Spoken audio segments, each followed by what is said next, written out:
हमारा जो main manifesto आएगा, मंशूर आएगा, उस मंशूर में सबके लिए होगा, तेलंगाना के अवाम में, उसमें माइनॉरिटी का भी मंशूर का अलग से एक पेज होगा। हमको आरटीसी बस में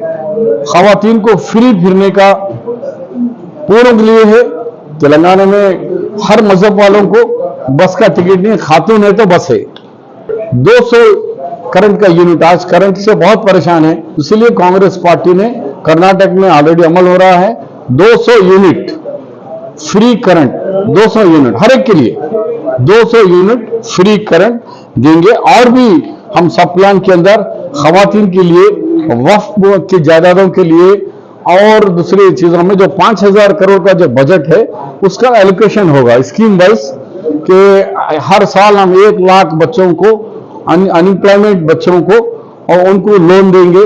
और 1 लाख बच्चों के करीब उनको 3 लाख से 5 लाख रुपए तक का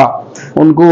लोन देने के लिए, उनको सेल्फ एम्प्लॉयमेंट के जरिए वो अपने आप को तरक्की करने के लिए 3 लाख से 5 लाख का रिकमेंडेशन। अब रहा इमाम की तनख्वाह और मौज़िन की तनख्वाह और दरगाह के खादिमीन के लिए, हमने 10,000 रुपये इमाम साहब को और 10,000 रुपये खादिम को दरगाह के और 8,000 रुपये मौज़िन के लिए हम रिकमेंड किए हैं कांग्रेस पार्टी को कि हमारे मंशूर में इसको शामिल करो।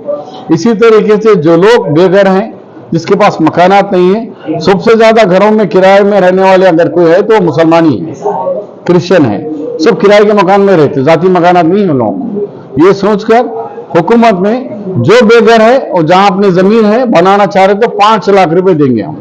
अगर जमीन नहीं है तो जब भी हुकूमत जहां भी जमीन अवेलेबल मिलेगी प्लाटिंग करेंगे, उस प्लाट के अंदर जमीन भी फ्री और 5 लाख रुपए भी फ्री, दोनों चीजें हुकूमत उनको मुहैया करेगी जो बेघर लोग हैं और बीपीएल के हाउस होल्डर्स हैं।